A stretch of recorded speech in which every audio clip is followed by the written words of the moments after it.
Assalamualaikum warahmatullahi wabarakatuh. Alhamdulillahirabbil alamin. Wassalatu wassalamu ala asyrofil anbiya'i wal mursalin wa ala alihi wa sahbihi ajmain amma ba'du. Kepada yang terhormat ibu dosen dan temanku semua yang berbahagia, sebelum kita memulai pertemuan yang singkat ini, alangkah baiknya jika kita diawali dengan mengucapkan syukur kepada Allah.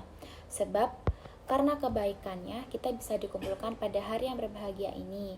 Tak lupa, marilah kita selalu memanjatkan sholawat kepada kekasih Allah, orang pilihan Allah, yaitu baginda Nabi Muhammad SAW, kepada keluarganya, sahabatnya, dan semoga sampai kepada kita umatnya yang mudah-mudahan terus istiqomah menjalani sunnah-sunnahnya. Pada kesempatan kali ini, saya akan membawakan sebuah pidato singkat tentang salah satu tokoh perempuan di Muhammadiyah, yaitu Siti Walidah.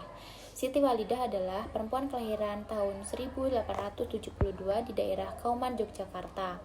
Sejak kecil tidak pernah mengenyam pendidikan formal, tetapi sejak kecil diajarkan agama oleh ayahnya sendiri yang merupakan seorang penghulu keraton.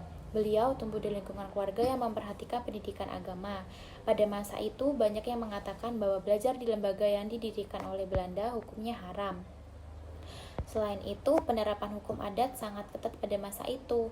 Seorang anak perempuan di lingkungan keraton Yogyakarta harus ditinggal atau dipingit di rumah sampai datang waktunya untuk menikah. Beranjak usia dewasa dan sudah waktunya menikah, Siti Walidah dinikahkan oleh ayahnya dengan salah seorang ulama yang terkenal pada masanya, yaitu Kiai Ahmad Dahlan yang baru pulang dari Mekah. Beliau disebut sebagai seorang pembaharu yang belakangan mendirikan organisasi Islam Muhammadiyah.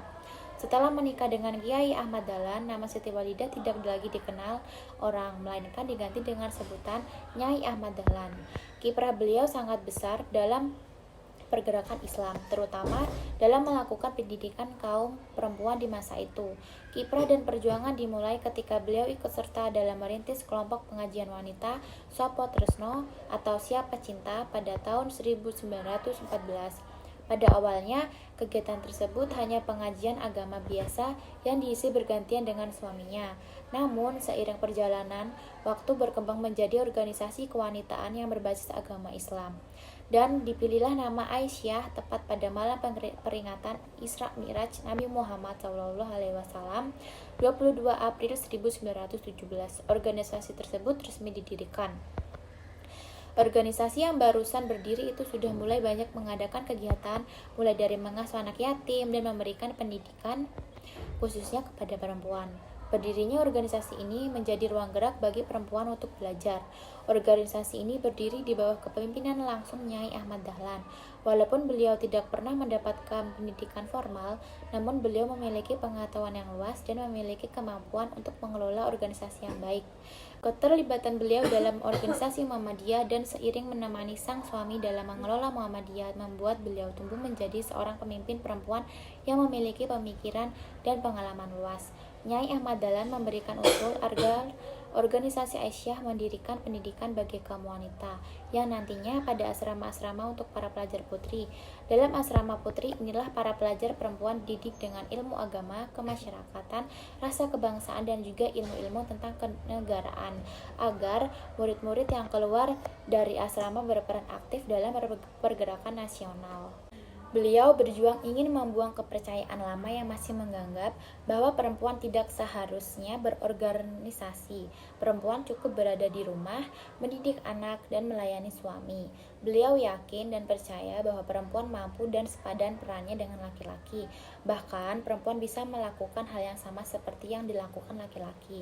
Pemikiran Nyai Ahmad Dahlan yang luas dan maju direalisasikan melalui adanya sekolah-sekolah putri mengadakan kursus pembelajaran Islam dan pemberantasan buta hukum bagi kaum perempuan, mendirikan rumah miskin dan anak yatim perempuan, serta menerbitkan majalah bagi kaum wanita.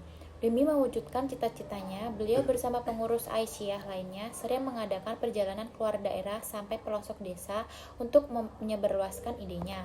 Sejarah menyatat bahwa tahun 1926, Nyai Ahmad Dahlan pernah memimpin Kongres Muhammadiyah ke-15 di Surabaya.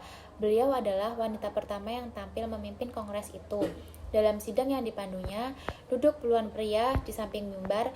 Sejak saat itu nama beliau semakin terkenal di mata umat, khususnya bagi kalangan Muhammadiyah. Selain pemimpin kongres, beliau juga mengisi berbagai acara pengajian dan menjadi penceramah di berbagai kegiatan.